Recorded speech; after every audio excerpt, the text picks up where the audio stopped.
Continuing our veteran content series, we're going to talk about tactics and the fight differences between veteran and story mode fights. That and more on this episode of the Escape Podcast for Star Wars The Old Republic. Our broadcast aspect today is EPC 378. And playing alongside me is Seema. Hi, Seema. How's it going? It's going really well, although it was really super cold today, which was shocking to me. I mean, like, I took the trash out at like 6 in the morning. That was fine. I expected that to be cold because it's like an inhumane time of day anyway. But then when the sun was out and I went out to get them again, oh my gosh, the wind went right through to my bones right away. So I was like, instead of rolling the garbage cans back, I picked them both back and I was running back into the garage. Just like, I gotta get out of this. So it doesn't feel like spring. It's like fake. It was fake spring, I guess, here. Yeah. So that's my weather report. I've had a pretty good weekend in SWTOR. I've been doing my normal conquest shenanigans, and then we were messing around with veteran mode Ravagers in our ops night tonight in our quest to defeat Torque, which is we're going to talk later about just how to do the additional mechanics that are in veteran mode operations. But Torque is challenging for us because it's a small place, small space, so the floor starts to fill up with fire. And everyone is having to pay attention to like 2 or 3 things, which is not that uncommon, but it's just a combination that is good for us.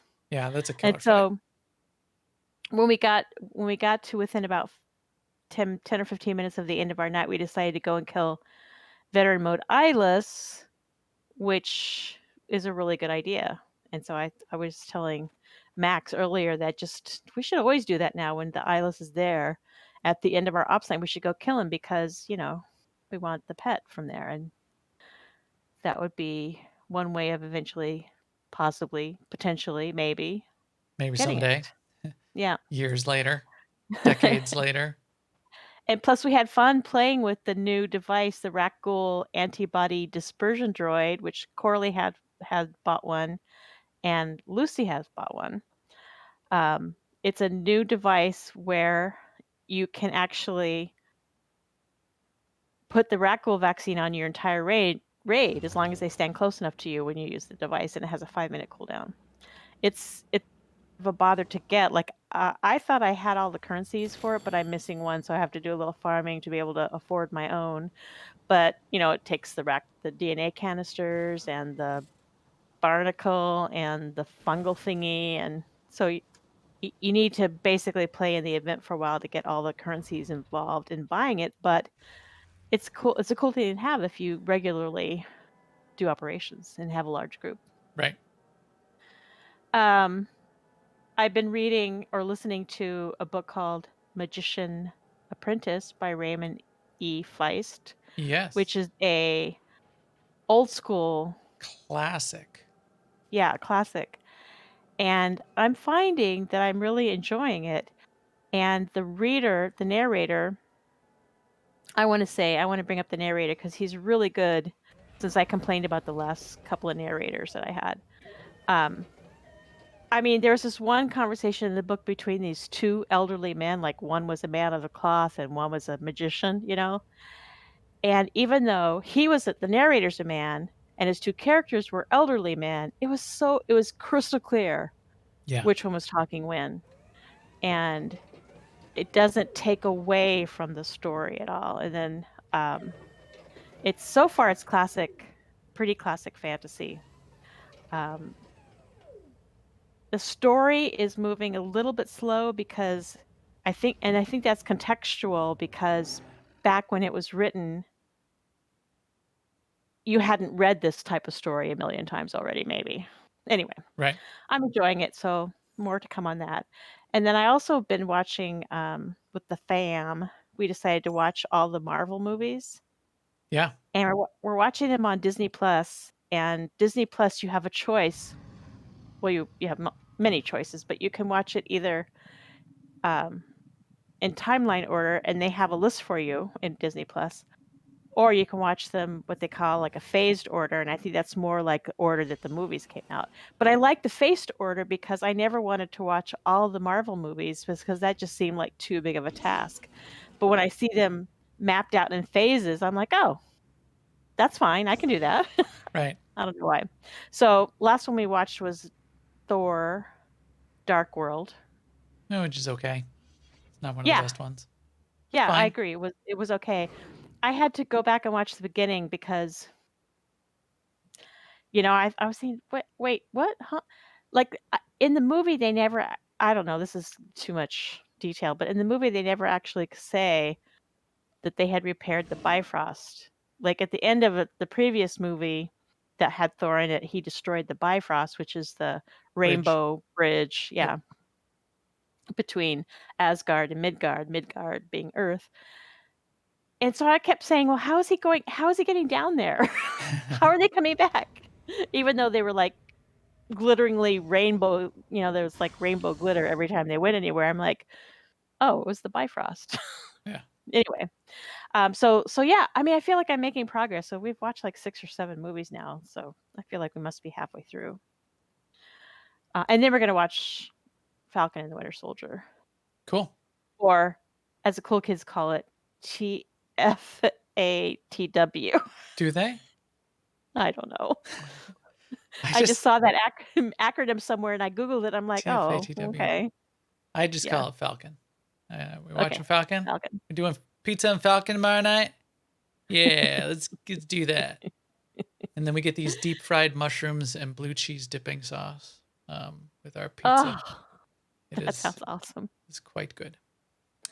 So yeah, that's my week. How about you, Max? Sounds like you had Yep. some mushrooms in your week.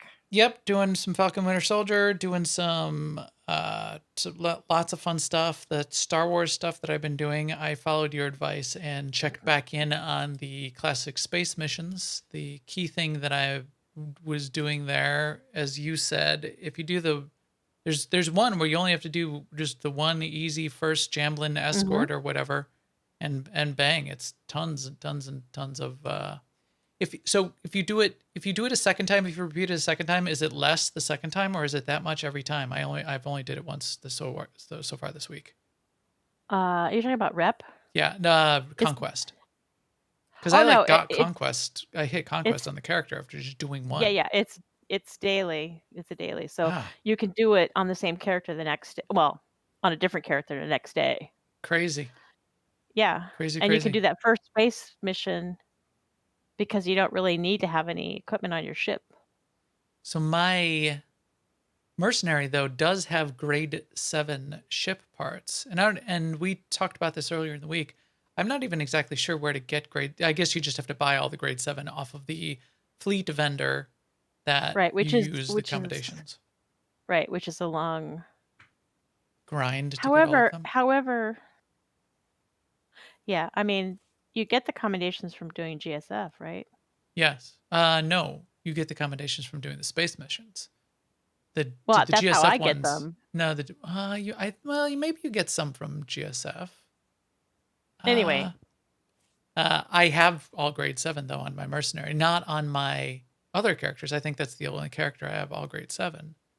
But um, yeah, I have all grade 7 on I my have mercenary, which yeah, I was have fun to see. 1 or 2 characters that have all top line gear, but now that you don't need to for that initial rep token, Yeah, I've got I'm doing it on 5,000 whatever fleet character I feel like. commendations. I bet you do get some off of GSF because I have 5,000 fleet commendations on this mercenary. Uh, but I also tried to do one of the hardest ones, and I don't know what I did. I think I might have crashed into an asteroid. I forgot that you could do that in that game.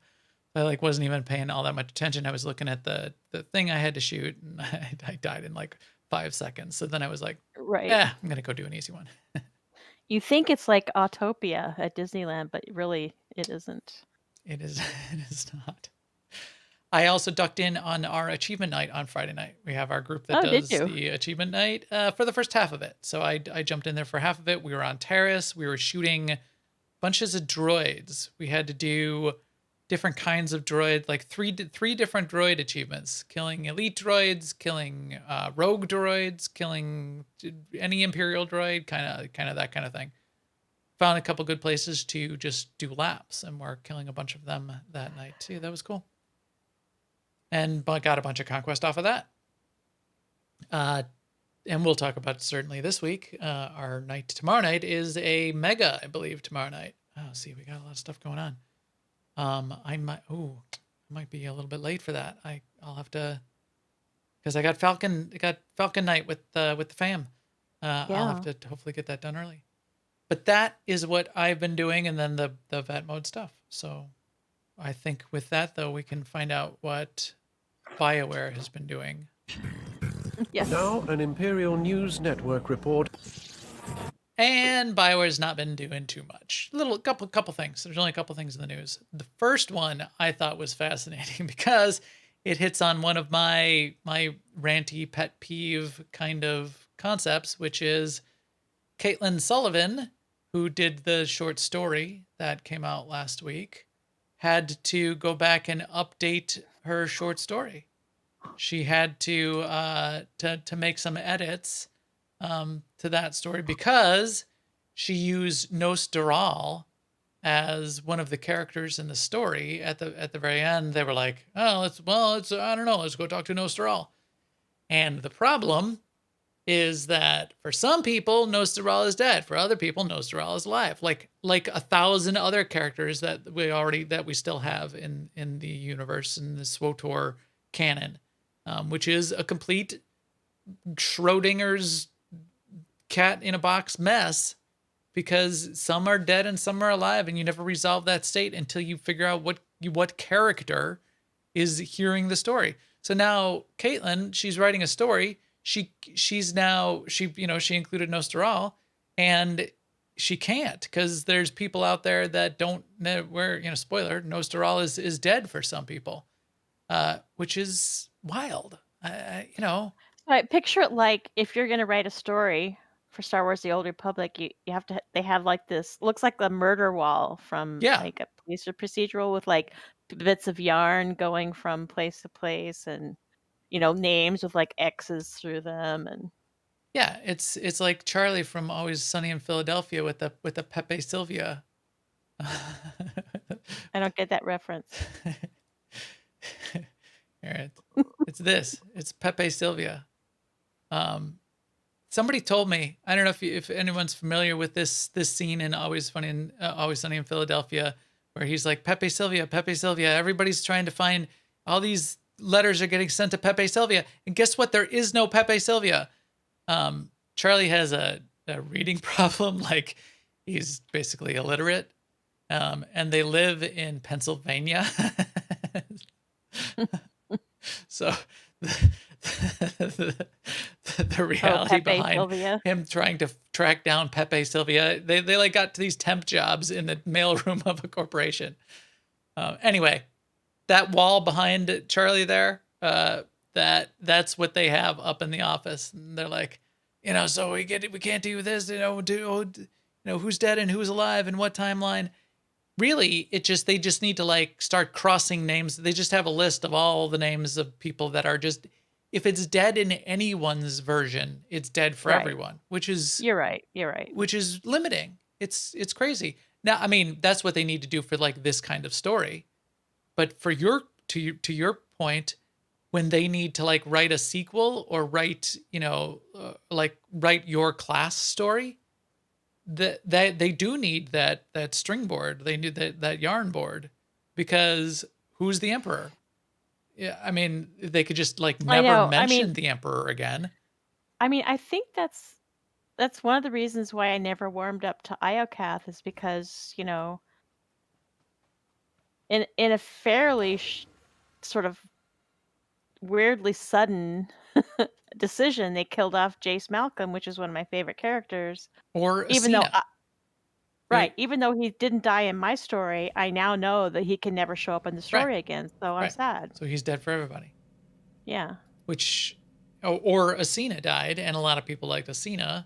So, so now you get to pick one of two great characters who are dead. And like, I get it. If you're going to kill a character for story reasons, great. But don't always kill, like, we're going to kill a random one of, a handful of good characters, and it'll be different for everybody. That's not like compelling story content, for me, at I do least. like Athena as a character, but she's not the same level as Jace Yeah, Malcolm, who is no, in it'd the be Blur like, cinematics, who's like the father of Sharon Son, Theron Sean, and I right. mean, and then there's that whole storyline of their sort of Yeah. uneasy relationship, and Yeah. and then Satya and all that stuff, and they just like, oh, splat, you're dead. They just kind of like threw him away halfway. Yeah, I mean, if it had been like a big meaningful thing for everybody, then fine. like But if it he would wasn't have even been, that. yeah, no, it It was wasn't. just kind of thrown away.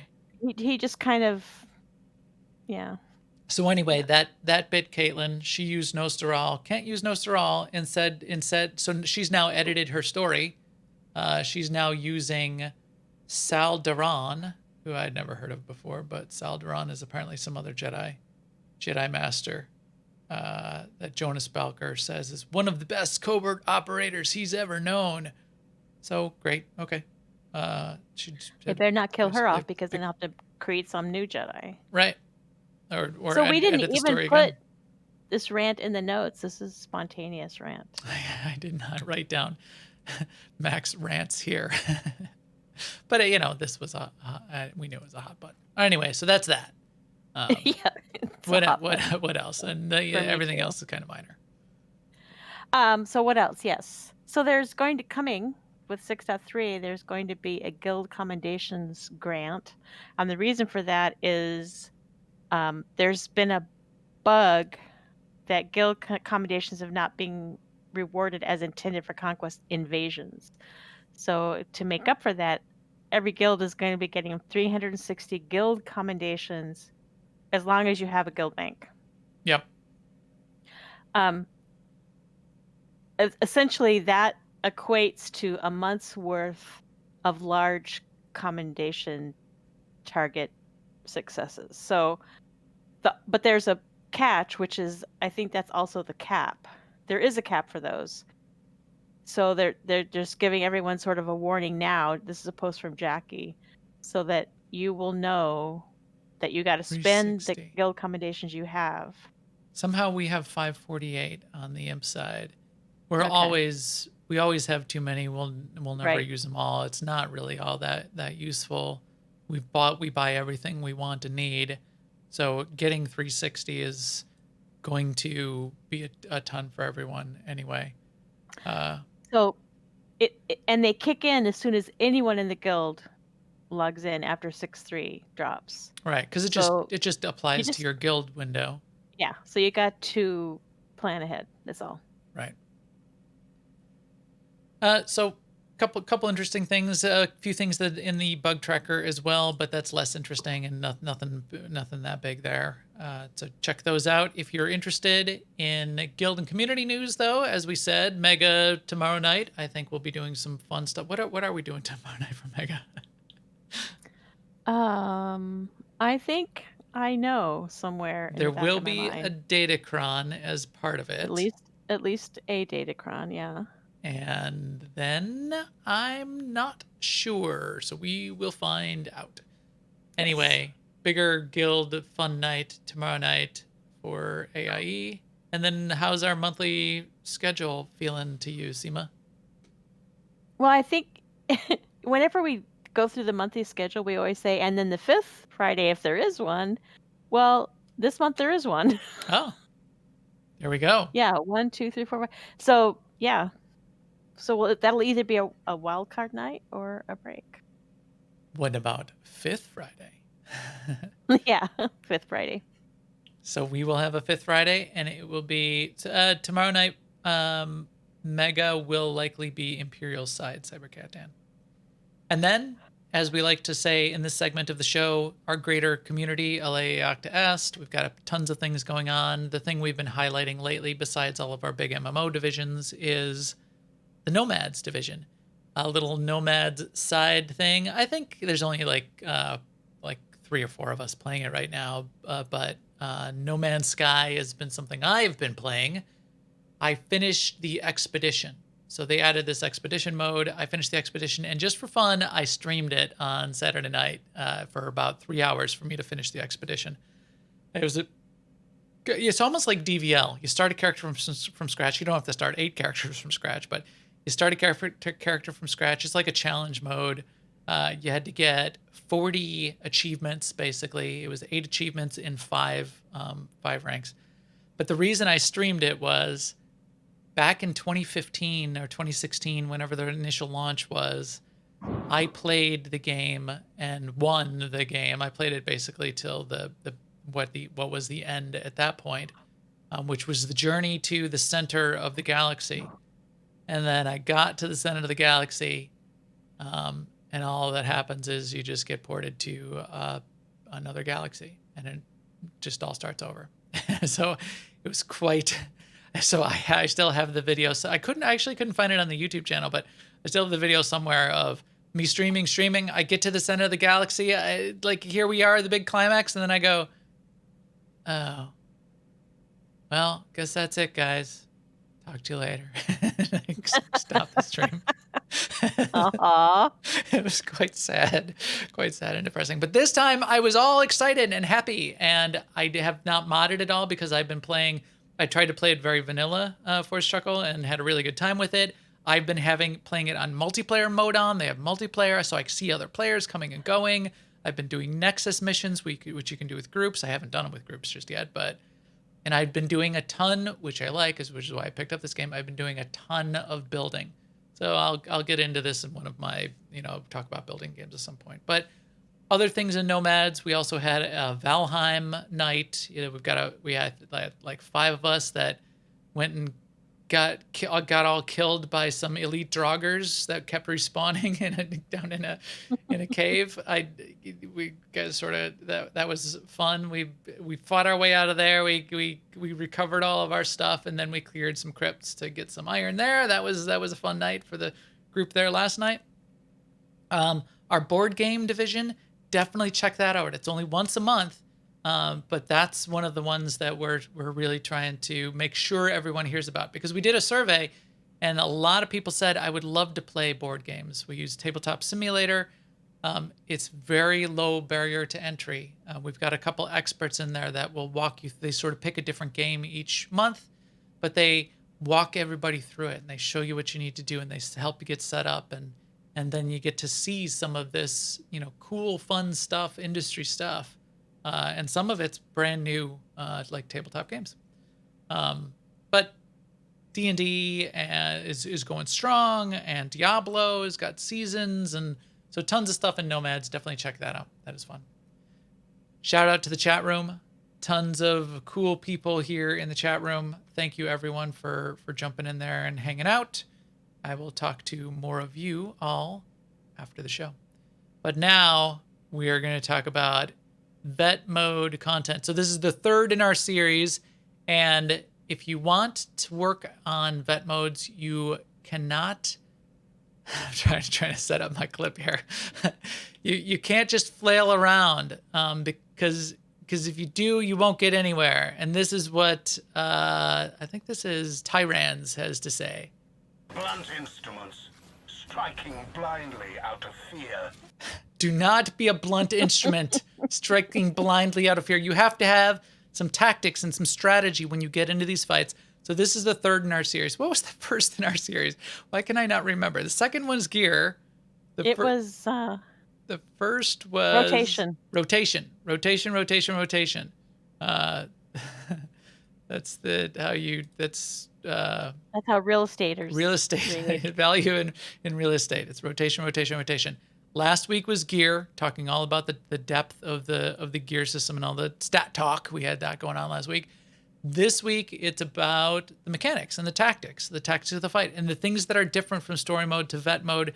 Not necessarily that you never see them in story mode, but it gets to the point where you can't ignore them. A lot of these kinds of tactics that we'll talk about, you can kind of ignore in story mode, or you can just gloss over, or you can, you can stand.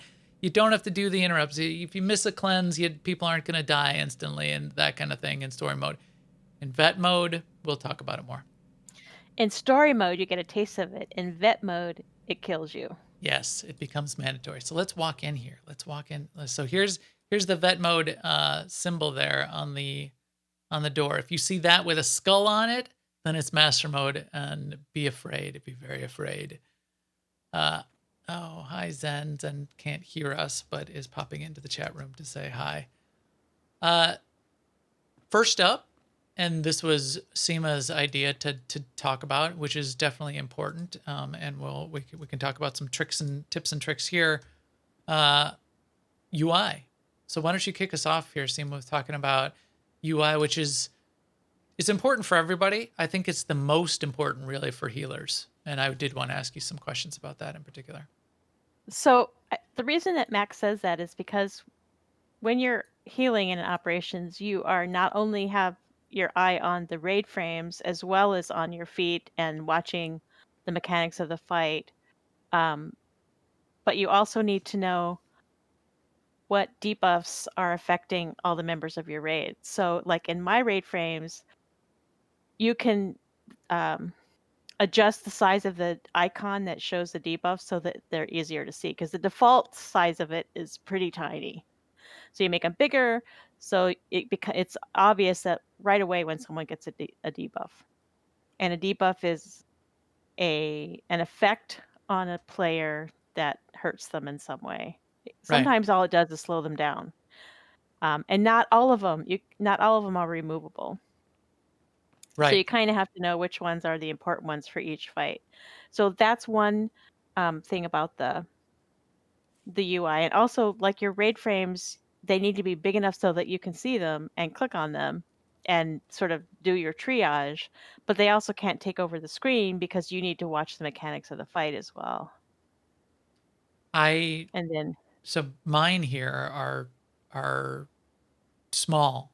If you look at like, and maybe Seema can even post some screenshots at some point, or if you look at any videos from a healer's perspective, you'll see that they're quite big, and the bars are bigger, and the buffs are bigger, and there's extra visibility to all of those things that, like me, I don't have here because, as a DPS, I just want to see that people are alive or dead.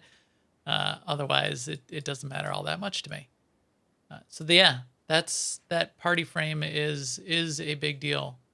But there's a bunch of other things to UI layout that are important.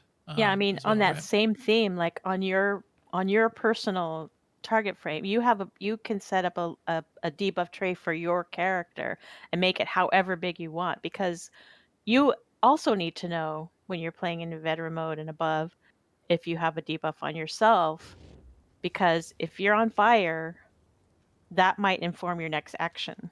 Seema, I'm always on fire. Max. Oh my God. Yes. I've made mine certainly bigger for that reason in particular. So you could see here's the ones on the boss, although sometimes I even need those bigger, but that's sort of the normal size. I've bumped them up in size on my character because there's debuffs and there's buffs. There's stacks of, that different mechanics that might, for your rotation, you might want to keep an eye on. You might need to make those bigger and figure out how many rows you want and how many things show up there. That's an important part of it too. And it's a dance, because sometimes you get a bunch of debuffs from the fight too, and you don't want the debuffs to take over your screen. So right, because you can get a ton there, right? One last thing I'll mention about arranging your UI is what I do when I'm healing is I oftentimes will have the boss as a focus target, and in the UI you can separate the cast bar from the actual portrait of the boss. And what I do is I take the boss's cast bar and I put it over by the raid frames, because I know I'm going to be looking fairly often at the raid frames. Then I can see when the boss is casting something that I care about. Right. Like half the time I don't care about so much what he's casting, but if he has a special debuff or a special thing that makes me do something, then I always know because I can see that he's casting it. Or Right. she. So I think that's important, and a lot of people don't even realize that this exists. There's your target, which, see, let me get out of the editor here. So your target is the person you're targeting. Then there's the target of your target. So Seema target me. So it shows up as the target of my target. Or I can just target my, there. So Seema's targeting me. So I'm the anyway, the target of my target shows up here. If I've got the boss, that's quite useful. Tanks often want this because they need to see who the boss is targeting, because if it's targeting them versus somebody else, is it, and they're tank swapping, is it on the right person? Has it switched to a DPS? Have they lost aggro? Seeing the target of your target is important. And then the focus target is like an extra window that you can turn on, and you need to set up a keybind to do it. I think Shift Alt F is what I've got mine set up on. That might be a default. But as you can see here, Control Alt F, Shift, I think it's Shift Alt F. Are you talking about for focus target? The default is Alt F. Alt F? Oh yeah, it is. Mm-hmm. Yeah, mine's just Alt F. So Alt F. So if I grab Seema here and I say Alt F, she shows up in my focus target area. And no matter what I have targeted, if I target myself or I target something else, or I target a dog, or I'm targeting people to heal them, the focus target will stick over on the side. That can be quite important when you have multiple things that you're fighting, and you always want to have one off to the side that you're keeping an eye on. In the fight that we're doing here with Torque, for example, I'm spending a ton of time DPSing down ads like the fire devices and the consoles and the tamper-resistant devices. Having Torque as my focus target always allows me to see all of what's going on with Torque, what abilities Torque is casting, even if I don't have Torque targeted, and be able to really quickly click on that focus target in my window and not have to like find, Torque in the room and, tab target or click on him physically in the room. For each of those, for your target, for your target of target, and for your focus target, each of them also have a cast bar that's separate from each of them that you can move around. See, there's my target of target cast bar, there's my target cast bar, and my focus target cast bar. That it also becomes really important to keep an eye on, because then you're seeing the abilities that either your target or your focus target are casting. Some abilities, and we'll get into this, you need to really pay attention to as you get into vet mode. A couple other things just on the UI layout. For the harder mode content in particular, there's extra things that end up on my bars. I end up with extra abilities that I wouldn't normally have in story mode content. I make sure I've got either, and I tend to switch this out between my interrupt or my cleanse, my cure, to have that sort of as a thing that I'm using in the fight on a hair trigger, basically. I've got my battle res, my onboard AED, my res during the fight, in case I ever need to use it. I rarely do. Our healers mostly use it, but there might be cases where the DPS needs to use it. I have my heals on call. So you might be using off-spec abilities and need to have those queued up, have those on your bar or hotkeyed or ready to go, that you wouldn't normally have in either normal questing play or in story mode operations. An example of that might also be like a taunt. If you've got a class that's not a tank but has a taunt because it has a tank as an off spec, 99% of the time you never want to use that in a fight because that can really mess up the tanks. But there are certain fights where having a DPS taunt an ad or even taunt the boss becomes really useful as one of the tactics you might use. So understanding all of those abilities and bringing in your off-spec abilities, depending on the tactics you need to arrange, making sure that they're set up on your bars somewhere, can become important. How That's my often? that's my off spec ability. Well, yeah, I was gonna say how. I know we've done it in the past. I don't think any of the vet mo fights we're doing right now have we sort of needed or demanded you to DPS. Have you been DPSing? Like, what about in Scum and Villainy? Were you DPSing like in the chain Yes, manifestations? yes, I Yeah. was. So Yes, I healers was. needing to DPS is a thing. And that's a delicate balance because my heat management is all centered around healing abilities, Right. and when I DPS, I have to watch that I don't overheat, and then I'm able to get the heat back down again so that I can effectively heal after that period of intense oh, oh my god is over.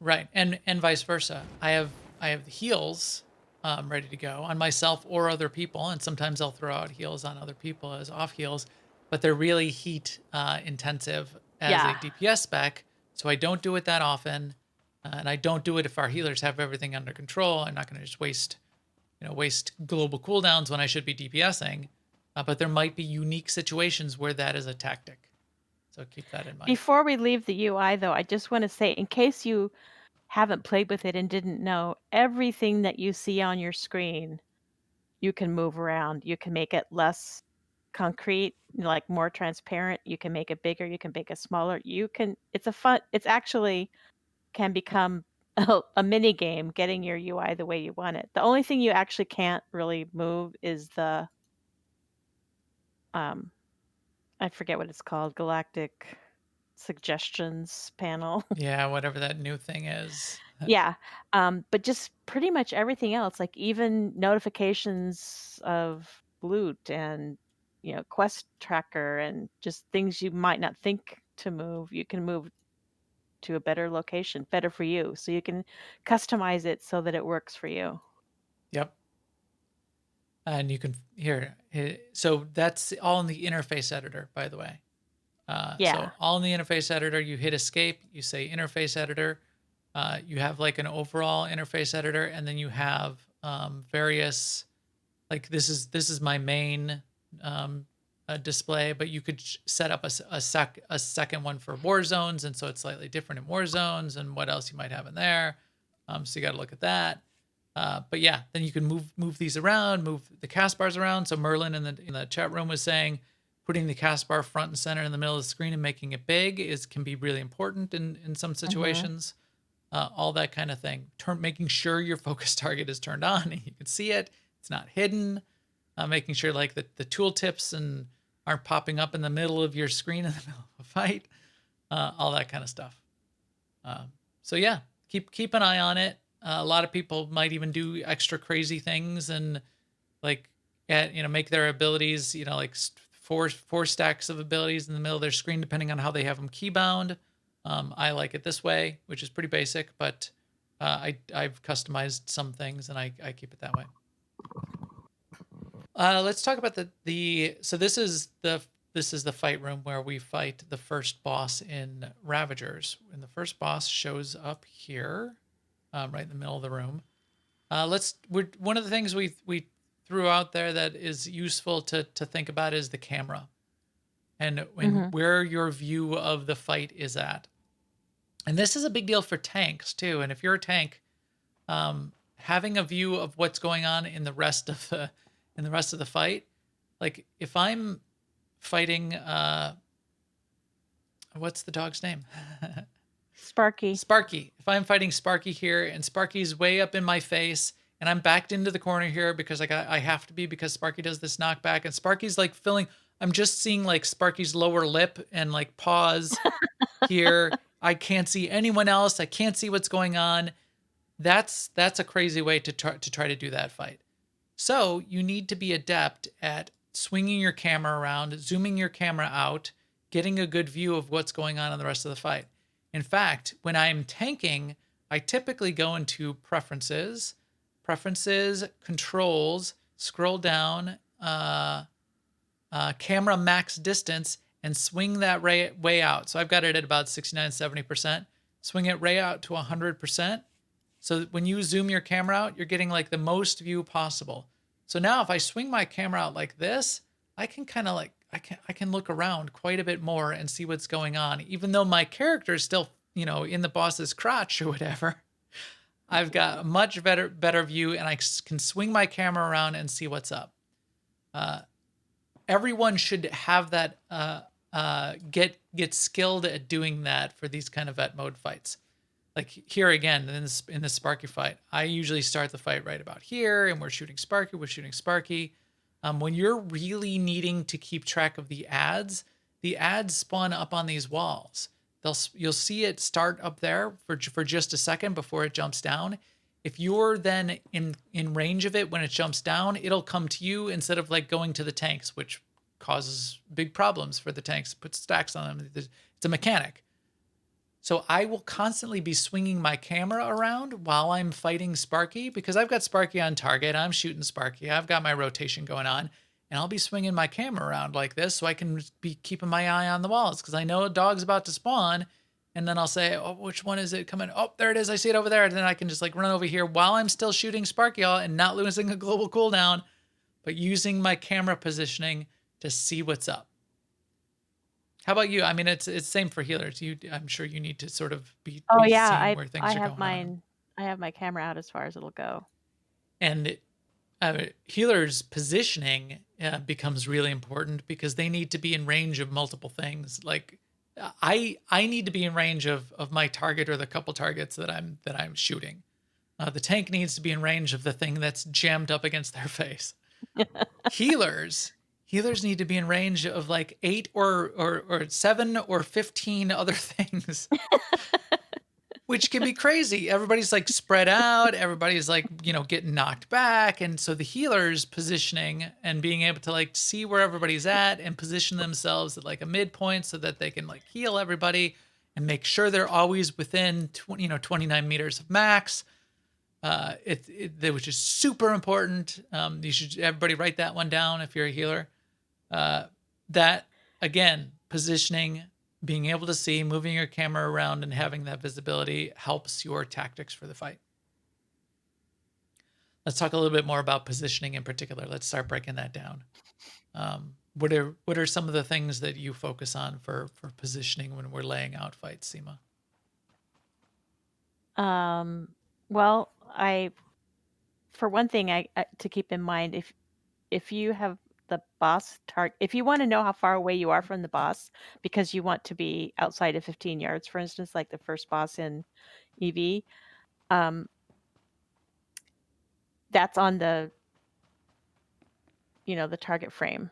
Yes. It shows, you can set it up to show the distance. Like right now, I can say that I can tell that I'm 28 meters from you because I have you targeted.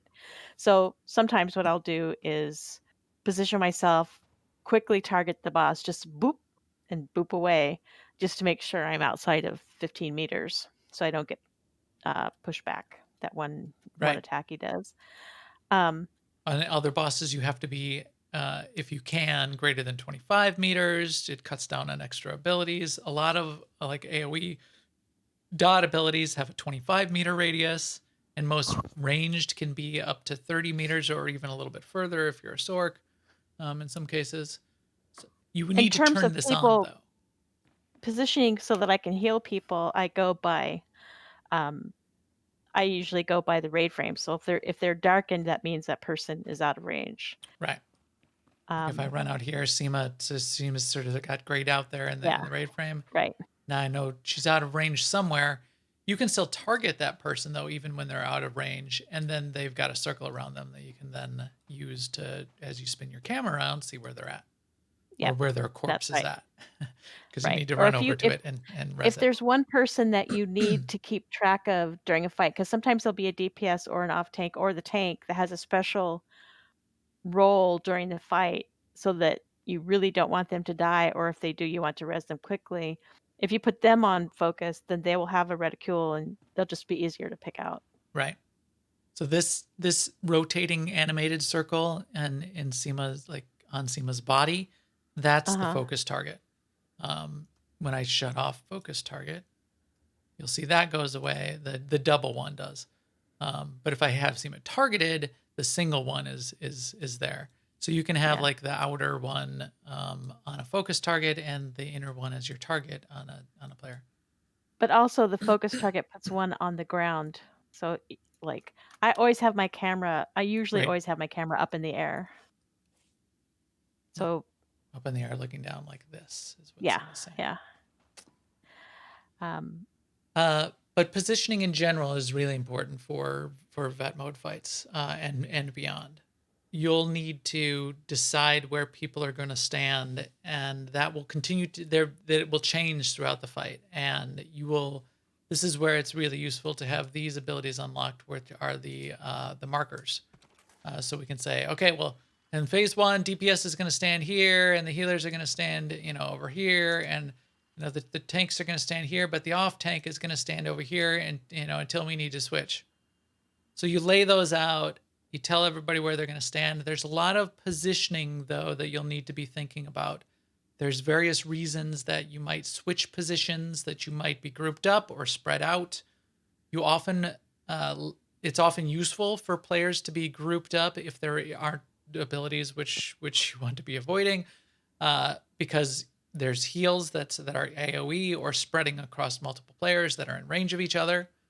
However, there's effects from the bosses that might target a player and anyone who's close to them. So you'll need to understand the abilities of the boss, the phases of the fight, because some of those only happen in certain phases. And there might be a rhythm or a pattern, like, okay, everybody group up now, on spot number one. All right, now everybody spread out. Now come back to spot number one for group heals, etc., etc. Also in positioning, there's potentially things that individuals need to do. You might say, okay, Max, you have a job. You were on Nephra. And in Nephra's in the middle of the room. All the DPS and heals are stacked up on Nephra's butt. The tanks are in Nephra's face. And one person is way out at 25 meters. And that's because that person can draw out a couple extra ads, these big droids that pop out, that have a big red circle on the ground that you don't want everybody have to run out of every time. You might be able to give a job like that and have a positioning, like a positioning job for one or two or individuals, that pushes them out into interesting new places. There's consoles to click. The Koratani fight, where you have to click the console to take the fire off of people, or the Torque fight. Let's run in there. We'll keep running up, and we'll run into Torque's room. The Torque fight, where somebody needs to be clicking the consoles to be getting the droids. There's reasons to be understanding the positioning of where those consoles are, when they're enabled, and which aren't. There's two consoles in Torque's room. Who's going to stand by which one? Do you have an ability like a Assassin's Shelter or whatever it's called these days for Sorks, that you can teleport back to a position really quick? Do you want to set that mark right by one of those consoles because it's going to be useful to you? That's all part of positioning. And then there's reasons to work out positioning for every single person to have a unique position in a fight. And this I was thinking of the Brontes fight. And I think I even have a version of that queued up. And where am I getting my videos of cool fight guides? Merlin's guides, of course. Of course. Which is great to see. I think Merlin's in the chat room again tonight. Merlin, we need a vet mode Guide for Torque. We need a Torque vet mode fight. Oh. Bulos, no, he's talking to us. So which one was I thinking of? Oh, Dread Fortress. The one of the phases in the Brontes fight. Each person has a unique position that they need to be standing in, because there's 6 fingers in the middle of the room, and there's 2 hands on the sides of the room in this phase. And everyone needs to have their assigned location, because if a player is not next to any one of these fingers, so each of the tanks is going to take the 2 hands. This is an 8-man. They're doing it 16-man here, so it's a little different. But in 8-man in particular, Each tank has a hand and it needs to be faced away from the group. I don't know why they have it faced towards the group here. That's not a good idea. And then each finger needs a person assigned to it and run to it immediately when they spawn. Because if someone isn't isn't in range within 3 meters of the finger, it does these rail shots and it'll be like rail shotting your healers. So again, positioning tactics, you'll have these assignments of places people need to go. You'll need to sort of work that out. And in a lot of fights, I think I even wrote it down, didn't I? There's a dance. We call it the dance. Yeah, there's dance. You gotta learn the dance for a lot of these kinds of fights. When do we group up? When do we spread out? What things triggered that movement of positions? We're gonna say something, And Seema? and you will yeah, I do. You will learn the dance. Uh-oh. It's a matter of practice, and while you're learning it, what you need to be doing is looking at things. Like if you're in story mode or when you're out questing, you can afford to just be looking at your buttons the whole time, waiting for something to come off cooldown. But when you're dealing with mechanics and you want to be successful with them, you have to be you're sort of constantly looking everywhere. And you just develop that as a skill. Yep. And once you get there, then the mechanics become a lot easier. Another thing that our old raid leader used to tell us, Makia, is that when you first do a fight that has lots of phases or lots of mechanics, it's like chaos. But once you do it X number of times, it starts to go from chaos to patterns, and everything slows down, and all of a sudden it just makes sense and you can do it. So Right. it's a practice thing. Some people are really good at it and they can do things first time, but that's not everybody, and it doesn't have to be you. So if you get your rotation down or you have enough muscle memory so that you can be sort of put that part on autopilot for a while you watch what's going on around you, and then you bring those two skills together, then you're a veteran raider. Right. And your DPS and your healing and all of that will go up because you've now learned the dance and you know the positioning Yeah. and all that. I'm coming to you, Just Seema, don't because get overwhelmed. somehow I aggroed. Yeah, the trash in here is respawning. I think we didn't. I don't think it's respawning. I think it was just No, on it this. is because I'm Oh. further in than you. Oh, well, that's are we not gonna be able to get torque? Nope. Or we can go back Unless to the we front and take the unless we can kill a take the few shuttle. pirates. We can kill some pirates, but you're gonna need to heal me because I CC'd one and he's gonna be coming over here in just a second. Anyway, the only other thing I had in positioning, which is critically important, and where some of the most important positioning needs to get worked out is between the tanks. Tanks often have, it's either they have to be grouped up because they're sharing a cleave ability from the boss, or they need to be separate because one tank is getting stacks and another tank needs to be ready to taunt the boss off of that tank. So very often that's where the positioning starts. Is where's the tank going to be? Where's the off tank going to be? And how does that shift throughout the fight? And then everything else sort of shifts around that for many of the fights. Not every fight, but many of the fights.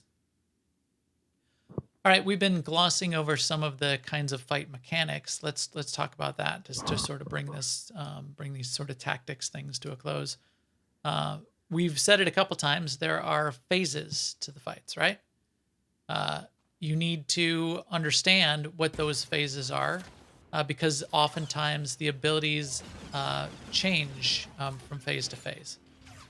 So this is all sort of like part of the dance, part of setting up your strategy for the fight, your tactics for each of the phases. As you look at the guides or as you just play yourself and work it out, you'll realize, okay, for the first 25% of the boss's health, and often it's health related or it's time related, the boss is going to do this. And then when Soa hits 90%, the first floor is going to drop away. And then when he gets to 50%, the second floor is going to drop away. We're all going to need to move to this position, and then we need to move to this position. So understanding the phases of the fight is important because that drives the positioning. It also drives what abilities you need to react to. So so phases is a big deal to sort of understand and work out. Then there's the movement and the motion that's either triggered by a phase change or triggered by abilities that are going on within the fight. So that's that dance. One thing that I thought it was that it was interesting that people needed to be ready for, and it is another thing that you need to react to, is oftentimes there will be abilities that are targeted at individuals. And sometimes they're like slow, or they're timed, or they're a teleport that send you off somewhere else that you need to go do a thing. The Styrak fight in Scum and Villainy, for example, has an example of this where while you're fighting Styrak and he's doing his different, he's got many phases going on, one player will get teleported into a room with just them and one of their companions, and you need to kill your companion as quick as you can. You just need to be ready for that. It might be a little bit of an individual challenge that goes on. There's other ones like in the SWTOR fight where one player will get sent into a mine trap, and then that triggers actions by the other players. They don't do anything while they're in there, so just be prepared that you might get sort of taken out of the fight there. But everyone else needs to know what happens when a player gets shoved into a mine trap. And if it's tank that was tanking SWTOR at the time that gets sucked into a mine trap, well, someone else with a taunt or the off tank is going to need to be ready to pick up the boss. All the other DPS potentially need to be ready to DPS the mine trap down to pop that person out, but not always. Like if SWTOR's shield is broken, you're going to leave that person in the mine trap. If you're in the final phase of the fight, you're going to leave them in the mine trap because you're going to be shooting SWTOR in the face, and that's a higher priority. So there's priorities of what's going on. You just need to be ready for the reaction to various triggers of things that happen. Another example there is the balls, the lightning balls in the SWTOR fight. The lightning balls get assigned to 2 people at a time. They slowly float out from the back of the room. That has a couple things that it triggers players then to do. Then you just need to work it out ahead of time, and you need to be ready for it. You need to make sure you're not dragging that ball through the rest of your friends and through the tank, the tanks that are tanking SWTOR at the time. And you can explode those balls when you're ready, but you want to make sure it's when your health is high enough. So if you're full health and you're near to a ball, well, then you want to run into it and pop it, as long as it's not going to blow up on other players, to get rid of it and get it out of the fight. Otherwise, you want to just be ready for what. Again, it's the trigger, and then what happens to change the response to that trigger. Other kinds of phases. Oh yeah, we did get trash respawning here. The heck's going on? All right, let's run back to the beginning and see if we can take the shuttle right to. Oh no, it's gonna drop us off right here. Yeah. Why would trash respawn? Stupid trash. All right. Well, So another is a good example arena. is in Karaga's palace, the droid boss, he puts a bomb on one person, and it doesn't really hurt that person, but it will blow up everyone around that person. Yes. And in story mode, it happens. It's there. It's not missing, but it doesn't. Nobody notices it. It doesn't really, do much. Right. But it's really annoying in bet mode if the person with the bomb doesn't run off and explode by himself or herself, or instead runs up to the tank and explodes the tank. Right. Another. And the way you know whether you have the bomb is like it's targeted. There's an icon that appears on you, but it's also in your debuff bar. Another reason to look at your debuffs all the time. And it's often a cast that goes off. So yes, you'll see you'll be able to watch for the cast and know that it's going out on someone. Then there's a debuff that shows up on your bar, and maybe like an animation that shows up on you.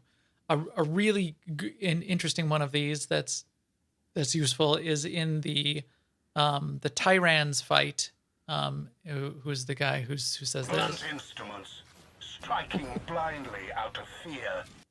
In the Tyrann's fight in Dread Palace, there's these fire circles that go out on the ground. That fire circle goes out as a cast. That cast then goes out on like a handful of people, like usually a couple people, and it starts as a debuff on your bar that counts down, and it counts down over about 5 to 10 seconds. I don't remember exactly what it was. So you can watch, and it doesn't hurt you while it's on, while the debuff's counting down, but you can watch it on your bar. You can see that you've got it, and you're going to drop one of these fire circles, and you can drop it in an optimal location because you can like position yourself. You've got some time. It's giving you some warning. You're watching your debuff. You drop it in a corner. You step out of the fire. If everybody's sort of like watching their debuffs and watching the cast go off, you take 0 damage from any fire circles throughout the entire fight. If you're not, if you don't watch that stuff and you don't have your debuff set up and you're not, watching for that kind of thing, then you're taking fire damage. And in the more difficult modes, you'll take a lot of damage and potentially die if you stand in it for more than a second. Yeah. Another kind of phase, sort of a triggered phase in a couple fights. In fact, the Sparky fight has one of these, is a burn phase.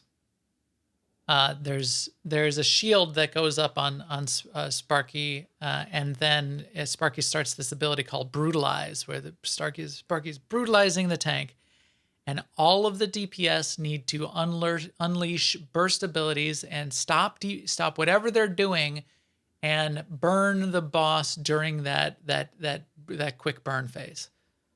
Because if you do not burn through that shield and stop the Brutalize, the tank dies.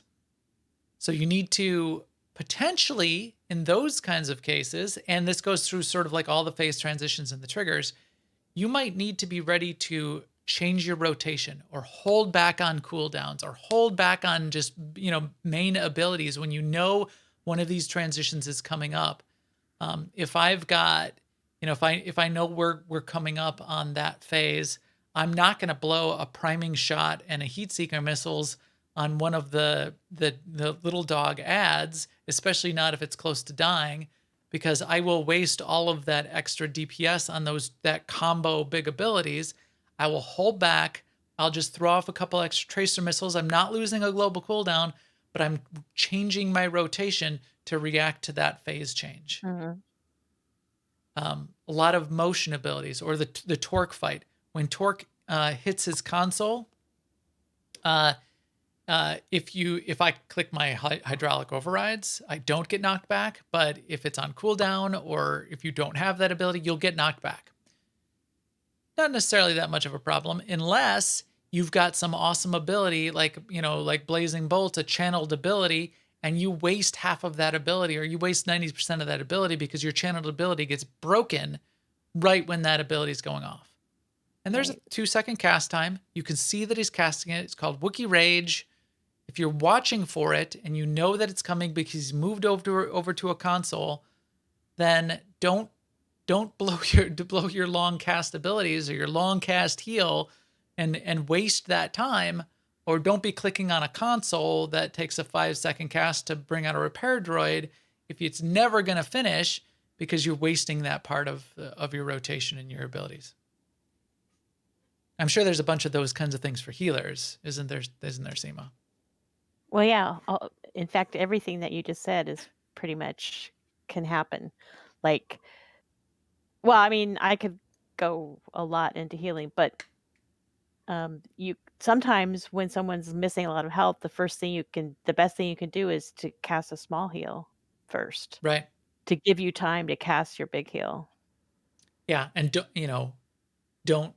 don't cast your, they're at the bottom of the health, and Torque is casting Wookiee Rage, and you decide then that you're going to cast your big heal, and it's a 2-second cast, and Wookiee Rage goes off and interrupts it and does damage to that person, and then they die.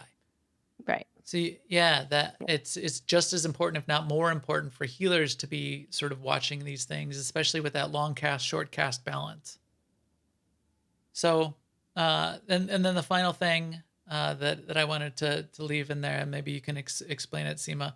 What do we mean in our groups when we say Oh, sweep the leg, Johnny, sweep the leg?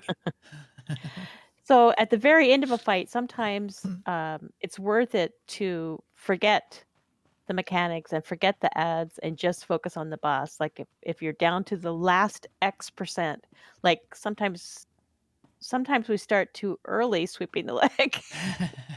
It is kind of an art because if you start too early, then you can get overwhelmed by ads that you've been ignoring. But yeah, that's what sweep the leg is. It means everybody focus on the boss. So And it's our code phrase to say, okay, this is the final burn phase. yep, Everyone, ignore the ads, focus on the boss. Again, the Sparky fight is a good example of this. At the end, in the last 15%, unlimited number of ads will start spawning. If your DPS is off DPSing ads down, they will never stop and you will never finish the fight. right. You need And to, by everyone, he means half the rate right. because the healers keep healing and the Right. tanks keep tanking. Well, yeah. I mean, I meant that, the people that are doing the hard work. And that, folks, is one less heal than I'll be getting next. But that's No, that's what, I do agree with you. DPS are important. yeah, DPS. everyone's important. Yeah. We're talking here. Each of But it's these, easy for people to say it's the healers and the, oh, healers, oh, tanks. But I mean, DPS do make up half of the team, and you can't heal or tank a boss to death. right. And as we just said, you get like those burn phases. If the DPS aren't on point and DPSing enough, the tank dies and you wipe. So everybody's got to do their job. I guess we've got a couple of these kind of code phrases that we use, like sweep the leg is what we say when it's time to ignore the ads and finish off the boss. We say executable. A lot of people use executable to mean, okay, the boss is down to 20%, and if you've got an execute ability, often they're triggered by your target being below 20% health. We use that to mean I'm saying the last instruction of of the fight before the boss dies, and the closer I can get it to the boss being at one health or above, the better the timing. Yep. So that's how we use execute. And then there's one last one, which is you always need a safe word where if you can run out to stop the fight, like the what's the mother of all Masasi in the beginning of Temple of Sacrifice? Yeah. What is his name Malafar, or or her name? I think her name is But yeah, Malafar or something like that. he's really easy to reset. You can just run into the next room. You can just run. Yeah, if you just run out the door, the fight stops. So if you're working on that fight, it's really nice. If like the tank dies and you don't have a res, we can say, everybody, let's just run out and reset the fight, and we don't have to wait for all of us to die or stuck it. So stuck it means type /stuck because we're all gonna kill ourselves. If you type /stuck in the middle of a boss fight, you die and it resets. We do have a safe word if we have the ability to run out. In our guild, historically, for whatever reason, for the last 12 years, that word has been, that code phrase has been banana hammock.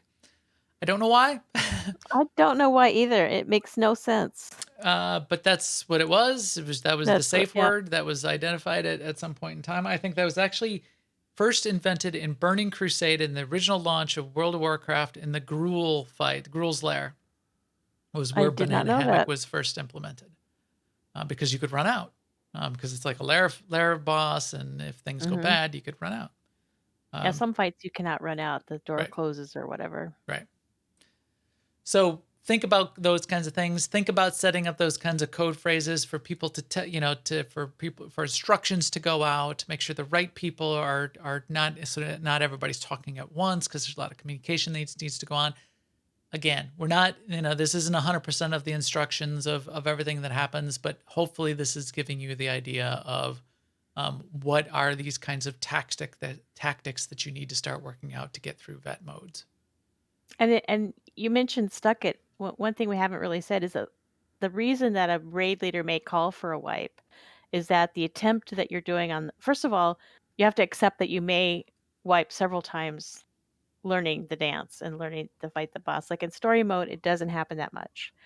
But a reason that the raid leader may want to call for a wipe is that whatever you're practicing for that attempt has already passed, and you aren't going to get a success out of this attempt, and you want to try again sooner rather than later, so you can get more attempts in on the evening. Yeah, fail fast. Yeah, fail fast. When you know you're in that fail state, then fail fast. Stuck it. Everybody dies. Reset. Get back in there and try it again. I mean, we probably did torque a dozen times tonight, just trying different. Yeah. We were working on positioning. We were working on rotation, where assigning targets, tweaking what we were doing, and every time we'd like the second person would die. Well, we're not going to get through the DPS checks or whoever it is. We're not going to have a tank to swap. Stuck it. Right. That's a good one. And I mean, it's the first few times it happens, you're going to be like, but my rotation, I'm doing my rotation. Right. Nope, just the fight's over. We're going to DPS start in again. particular love to keep going, or the one healers lone too. tank. Yeah, the one lone tank and one lone healer, just seeing how long you can keep that tank alive. Sure, it's fun to do that once in a while, but it's more fun to, when you're working on progression, to reset the fight so you can try Yeah, it's more fun to actually run back and try again than it is to. It's more fun to get 6 tries than 4 tries because. Right. Yeah. Because you were goofing off in a failed attempt. Yeah. But sometimes you can live with just one person dying, so you got to understand when you're going to do it. There are sacrifices I'm willing to make, so just keep that in mind. Your death is often one of those sacrifices I'm willing to make. All right, I think with that, we're ready to wrap up here. Our EPC 377 droid, is it 377? 378. EPC 378 is ready to get kicked down an airlock, broadcast this podcast to all of you out there. Third in our vet mode series. Hopefully these have been interesting and useful, whether you're doing vet modes or not. If you would like links to this podcast when it gets published or when we go live, you can follow me on Twitter at MaxTheGray, or you can be in our guild Discord. You can see us in the Content Creators channel. There's even a SWTOR Escape podcast channel of its own, and our SWTOR channel, which we're chatting in all night and all day, every day. That you can find at aie-guild.org, Discord link in the upper right. We would love to have you in there. We're on Starforge. Jump in our Discord, Imperial or Republic side. We have guilds on both sides. Ask for an invite, and we'll pull you in. If you know anyone else that should be playing that's listening that hasn't listened to this podcast yet, tell them to listen to the podcast. But more importantly, tell them to come join our guild, and we'll get more people in there doing the vet modes. Remember, once a month, we've got our vet mode, open vet mode training night, where Marcus is walking people through this kind of thing. And maybe next week we'll have Marcus on to talk about how that group is going and sort of bring all 3 of these episodes together. Cool. And with that, we will talk to you soon. Later, everyone.